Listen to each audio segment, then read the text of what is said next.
20வது ஸ்லோகம். பகவத்கீதனுடைய முதல் அத்தியாயத்துல 20வது ஸ்லோகம். இந்த ஸ்லோகம் தான் பகவத்கீதனுடைய வேறான ஸ்லோகம். இந்த ஸ்லோகத்துல இருந்தா பகவத்கீதை ஆரம்பிக்குது. இந்த ஸ்லோகத்துல இருந்தா நம்முடைய வாழ்க்கை ஆரம்பிக்குது. நான் வாழ்க்கையில படக்கூடிய எல்லா கஷ்டத்துக்கும் இந்த ஸ்லோகம் தான் அடித்தளமா இருக்கு. என்னது அப்படின்னு சொல்லி கேட்கும்போது, அத விவசிதான் திருஷ்டுவா धार्तराष्ट्रं कपिध्वजः प्रवृत्ते शस्त्र संपाते धनुर्युद्धम पाण्डवाः ऋषिकेशं तदा वाक्यम् इदमाह महीपते सेनयोरुभयोर्मध्ये रथं स्थापयमेच्युत यावतेतन्निरीक्षेऽहं योद्धकामानवस्थितान् कैर्मया सह योद्धव्यम् अस्मिन् रणसमुद्यमे योत्समानमवेक्षेऽहम् एते अत्र समागताः धार्तराष्ट्रस्य युद्धे प्रियचिकीर्षवः சொல்லி சொல்றான். அர்ஜுனன் கிருஷ்ணர்கிட்ட பேசுனா, ஹே கிருஷ்ணா, நீ வேலைக்கு புதுசு போல இருக்கே, உனக்கு வேலை செய்ய தெரியலையே. ஏன்?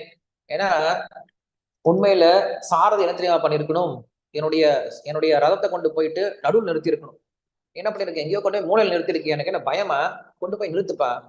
சேனையோர் உபயோர் மத்திய ரதம் ஸ்தாபயமேச்சுத அப்படின்னு என்ன பண்றான், கிருஷ்ணர் கிட்ட அவன் ஆர்டர் போடுறான். இந்த மாதிரி ஒரு தெய்வத்தை நீங்க எங்கேயாவது பார்த்திருக்கீங்களா? நம்ம கடவுளை போய் வழிபடலாம், கடவுள் நம்மளுக்கு ஆசீர்வாதம் கொடுக்கலாம். ஆனா இந்த தெய்வம் எப்படி தெரியுமா இருக்கு, அந்த பக்தனுக்கு கீழே இறங்கி வந்து சேவை பண்ணக்கூடிய அளவுக்கு இருக்கு. எந்த அளவுக்கு சேவை பண்ணுது அப்படின்னா, அவனுக்காக ஒரு டிரைவராகவே மாறிட்டார்.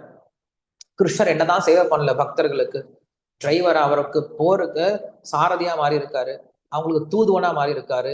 வீட்டுக்கு வெளியில பார்த்தோம் அப்படின்னா இரவு முழுவதும் காவலாளியா இருப்பாராம் கிருஷ்ணர். எல்லாமாவும் கிருஷ்ணர் சேவை பண்றார். யாருக்கு? பக்தர்களுக்கு. நம்ம நினைச்சிட்டு இருக்கோம் நம்ம தான் ஏதோ கிருஷ்ணருக்கு சேவை பண்ணிட்டு இருக்கோம் அப்படின்னு சொல்லிட்டு. கிருஷ்ணர் தான் உண்மையில பக்தர்களுக்கு நிறைய சேவை பண்றாரு. சோ அப்படி சொல்லப்பட்டது இங்க.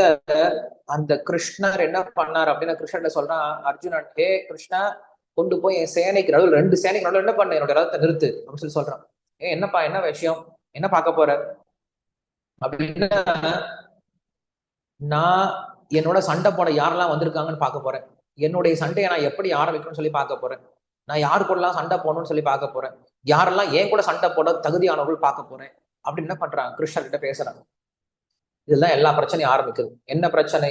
நான் சண்டை போட போறேன், என்னுடைய சண்டை, எனக்கு சமமானவர்கள் யார் இருக்காங்க, நான் எனது அப்படின்ற இந்த ஒரு விஷயம்தான் எல்லா பிரச்சனைக்கும், நம்முடைய எல்லா பிரச்சனைக்கும் காரணம்.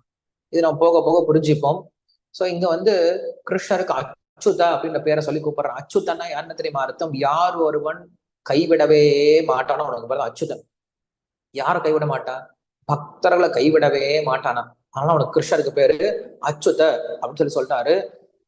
சோ இங்க அவன் சொல்றான், யாரெல்லாம் எனக்கு எதிராக வந்து நின்று இருக்காங்க நான் போய் பாக்குறேன் அப்படின்னு சொல்லி சொல்றான். ஏன்னா பாக்குறது எக்ஸிபிஷன் ஆயுது, சண்டை வந்துடுச்சு, சங்கம் ஊதியாச்சு, சண்டை போட வேண்டியதுதானே. சண்டை போடுறத விட்டு என்ன பண்றான், இவன் போய் பார்க்கணும், நான் போய் வேடிக்கை பார்க்கணும். இது வேடிக்கை பார்க்குற இடமா இது? இந்த இடத்துலதான் என்ன ஆகுது அப்படின்னா பிரச்சனையே ஆரம்பமாகுது.